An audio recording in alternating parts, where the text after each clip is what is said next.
Hi, welcome to Interest Edge Diwali special. We are here to discuss the markets, and you'll all be enthused to understand what's happening with the Indian equity markets.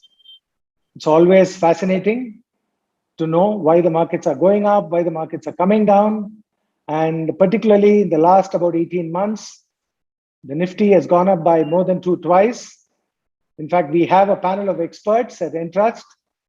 In fact, I'm going to introduce you to Shashank Kade, who's a co-founder and the Chief Investment Officer of Equities, and also Raj Gopal, who's a CIO, Chief Investment Officer, Entrust for third-party products, and also asset allocation. Welcome to you both, Shashank and Raj Gopal. Nice to have you both. So I'm going to start off with Raj Gopal. Raj Gopal, so we have been seeing the markets going higher and higher and higher every day. So what do you, according to you, what's your view on the growth outlook of India? Yeah, I think it's important to put this into context of the last 5-6 years, what has happened. And there's been a significant deleveraging that has happened in corporate India. Banks have cleaned up their lending books. This has made us, as an economy, India, to have very low growth for a very long period of time. But what it also means is that cleanup lays the foundation for what's ahead, and cleaned up bank balance sheets and deleveraged corporates are the very foundation we need for growth going forward. So there is a positive background to this. As we speak today, tax collections have been very, very robust. In terms of collections made in the first 6 months as a percentage of annual projection, it's not been as good in a very long time. And why this is important is because the government finances, and if you look at the budgets and what is planned, they are positioned, they're aimed to drive growth. The government has made a clear decision that they're not going to be tightening their purse strings. They're in fact willing to pump money, and the areas they're willing to pump money are into capital expenditure, which are growth positive. So tax collections along with government capital expenditure are other key positives. The third element that we are keenly watching, and this is something that's been overdue now. There's been a almost 10-year hiatus where private capex has been in hibernation. After the era of 2008 to 11, where there was very large steel plants, power plants, and cement plants that came up, led to overcapacity. There has been some cleanup, and now we're seeing early shoots of private capex. It's becoming more and more clear that it is due, and many cement and steel companies are either they've already announced or on the cusp of announcing significant capital expenditure. So this is also being financed by their own internal cash flows, which is quite significant to a large degree. And these are factors that cannot be ignored.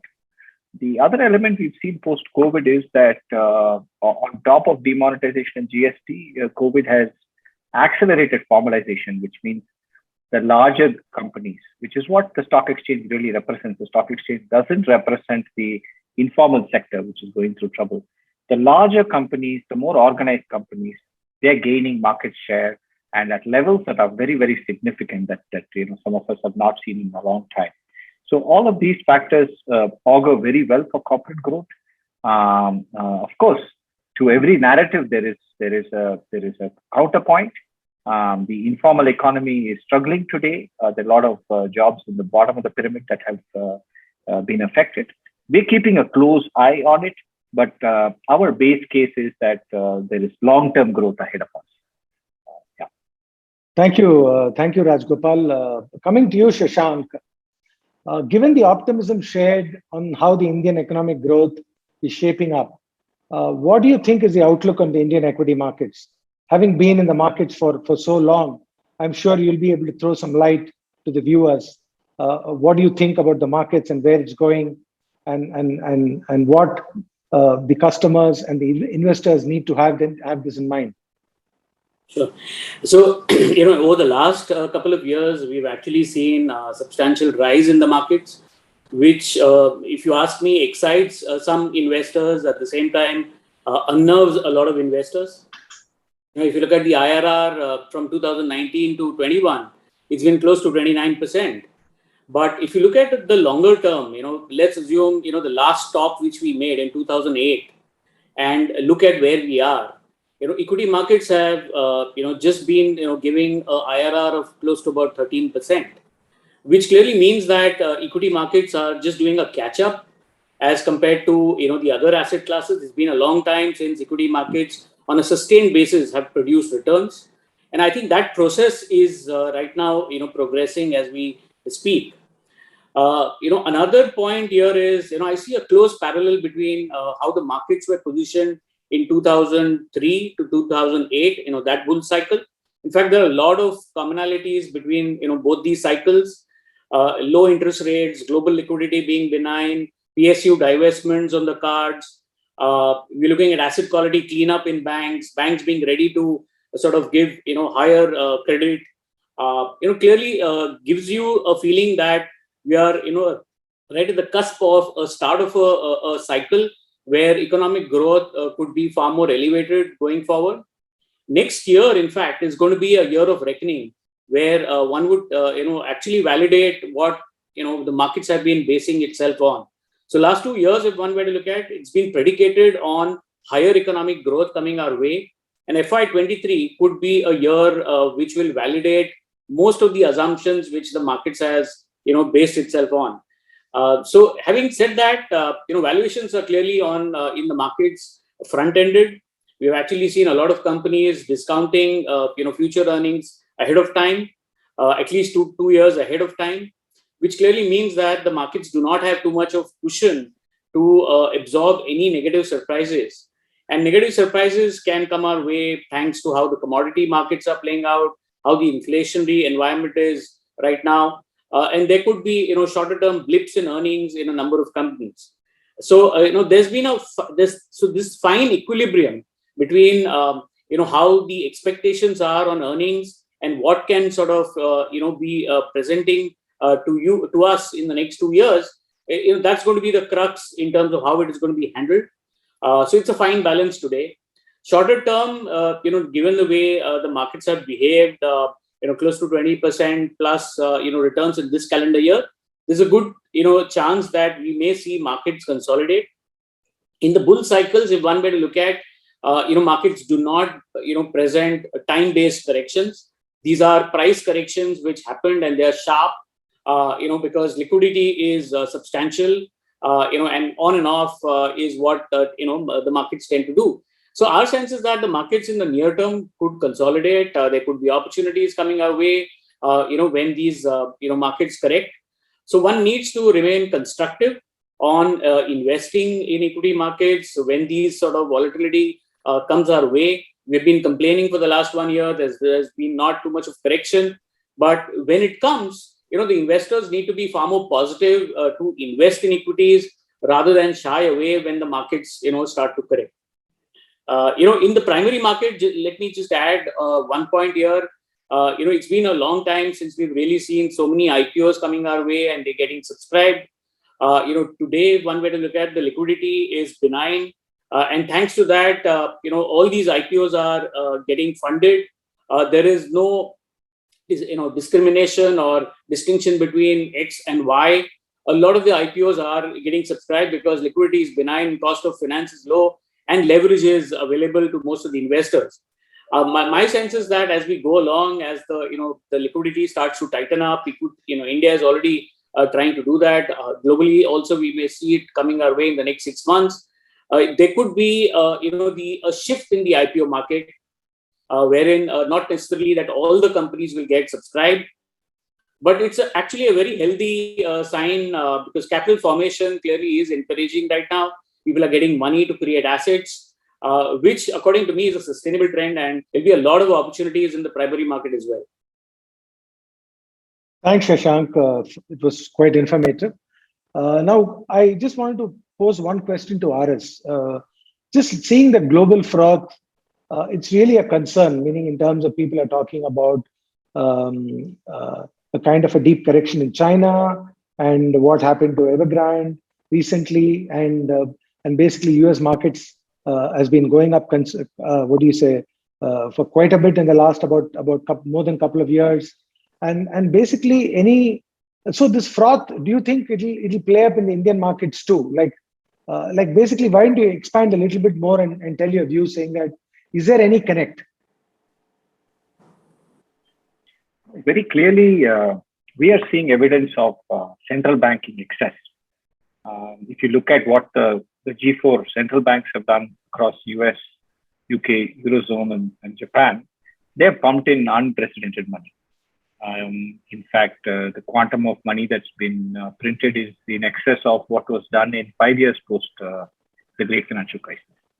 So COVID response from the central banks has been massive. And as we all know, most of us know, excessive money printing one day or the other is a sin that markets have to pay for. It is showing up in a lot of US late stage tech. SPACs, which are special purpose acquisition companies, are effectively blank check companies where there is no business, but people are bidding up the prices because the investor who decides what to buy has a reputation. So these are in bubble territory. The quantum of IPOs globally, especially in the US, is at record levels last seen in the tech boom of the 2000s, early 2000s. Retail participation in India as well as in the US and elsewhere, in terms of new broker accounts that have been created, is very, very, very large. So the IPO activity, again, Shashank spoke about it. There are pockets of excesses in these aspects as well. So we see froth flowing through into India in certain venture capital investments. We see that the quality of the underwriting and the pricing and valuations at which some of these are being written are not commensurate with the quality of the businesses that are being bought. There is, in inferior small cap names, there is froth that we see. And we think that collectively, if you look at it from a global scenario, this will boil over in the next 18 to 36 months. I mean, no expert, no investor globally can call it exactly, but sometime over the next 18 to 36 months, this could boil over globally. So I think it's important to have a clear asset allocation framework to visualize this eventuality that there could be a global blip. But at the same time, fearing this, if we cannot ignore the strength of the growth story. So I think one needs to provide in portfolios for parts which will give us liquidity if there is a market fall, have elements of the portfolio which will actually gain if there is a market fall. But at the same time, with the remaining money, we should be invested where we see strong growth opportunities. So that's the way we are looking at it, whether it is domestically or internationally. We are finding that you can't take one index and say the entire market is expensive or cheap. We're finding banking is in India is in the midst of a multi-year growth story. Industrials, which benefit from private capex and the China Plus One, which is ongoing, PLI, and some of these we're hearing from corporates, from on the ground, is an area which can be a 5 to 7 year secular story. PSUs, which Shashank touched upon, is an area we've been constructive on for more than a year now. We think it's early days and will have more legs, especially with the success of Air India. So these are areas where there is value in India. And globally, if you look at it, there are value stocks which are centered around utilities, which are centered around some commodity producers, which are very low cost, variety of businesses which have very strong cash flows, which we think the market is not appreciating. So to say that S&P is at a high and therefore the entire world markets are at a high, or to look at the Nifty and paint the entire market would be wrong. For instance, whenever there are exaggerated reactions of the market, like it happened in China, we are keen onlookers to look to buy high-tech portfolios, but we will be gradual, keeping an eye on political developments. So we think that there are pockets of values both in India as well as globally, and one should try and build these portfolios over time gradually, but at the same time have parts of your portfolio that provide for global stocks. That's our overall framework. Thank you, Rajgopal. Very, very insightful kind of a views on the froth and how it could probably impact Indian and global markets. Now coming to Shashank, why don't you share your view, Shashank, on basically how to approach investments in Indian equities going forward? Like, this is something which people have been extremely wary about. People have been, in cash for the last about 5-6 months. People have been wanting to see some kind of a correction, which has never happened. And this confusion exists in every investor's mind. So this is something which is very important for you to throw some light on. How do you approach? What needs to be done as an investor in the current markets? Sure. So firstly, I think investors need to realize that this is a long-term bull market, and clearly basing on accelerated economic growth. Now, the moment you are convinced on this premise, there is a wide platter of opportunities which come our way to invest in. Bull markets typically, while Nifty may present, most of the people really look at Nifty and sort of base themselves on how the markets are sort of positioned. My sense is that since the platter becomes wide enough, there are many sectors which are not represented necessarily by the Nifty, which continue to present great opportunities for investors to invest in. Give you an example, in the last couple of months, we've actually seen cement stocks, becoming out of flavor. It's been a couple of months now, and the stocks have been correcting. Now, this is how the running corrections will continue in various sectors. Autos, for example, a couple of months back were out of flavor. Going forward, look to be an interesting, sector to actually evaluate. And what markets tend to do is preempt, acceleration of earnings. So wherever there is earnings growth, the market tends to discount it ahead, and which is what most of the investors need to really look at. How can you preempt where the growth can come in and invest, without too much of, overcrowding in terms of interest. As Rajgopal mentioned, banking is one sector. Again, if you look at for the calendar year, after the large outperformance in the last calendar year, we've actually seen banking sector underperform the Nifty significantly. And clearly what banking sector today looks like is positioned for outperforming the Nifty, going forward. And, we see a lot of opportunities there in the banking side, in the financial services platter per se, beyond banking. So, there are a host of opportunities. It all depends on, what, and it's going to be very stock specific. It's going to be a lot of hard work from here on. It's the low hanging fruit. The straightforward equations are all gone. So I think investors need to understand a particular business which they're investing in. And clearly from here on, it's going to be a longer term play. There is no shorter term, upsides, trading, all of that upsides do not exist. So anyone who's really looking at Indian equities needs to buy and hold a particular company or a business for, at least 2 to 3 years to successfully make large returns. And we clearly believe that, this high economic growth, which we are going to see, is definitely going to lead to substantial growth in earnings. And there is going to be a substantial multiple expansion as well in certain companies, which positively surprise the markets. So, as I said, the markets are due for a correction. What nature of correction does it come in the next few quarters? One needs to really see. But investors need to be constructive of, and clearly wanting to know what to buy, and rather than waiting it out for the markets to correct. And as we speak, and markets continue to give you shorter term corrections, and there are certain companies, sectors which start presenting you opportunities at and the risk reward equations are far simpler. So investors need to be very stock specific and invest in companies. See, China Plus One is also going to be opening out more opportunities for investors. The manufacturing sector is due for a re-rating, a significant one. So I think there are going to be a large, platter of companies to invest in. So, Indian, and of course, beyond equities, do the investors really have, too many options today to invest and make returns. I'm not sure whether there are other asset classes which can give better returns than equities. And as I said, compounding has been at about 13% for the last 13 years. Our sense is that this compounding will do a catch up in the next couple of years as well. So, in a kind of a concluding way, just wanted to ask both of you a question. And what do you think will be your prediction for the next 1 year from this Diwali to probably next Diwali?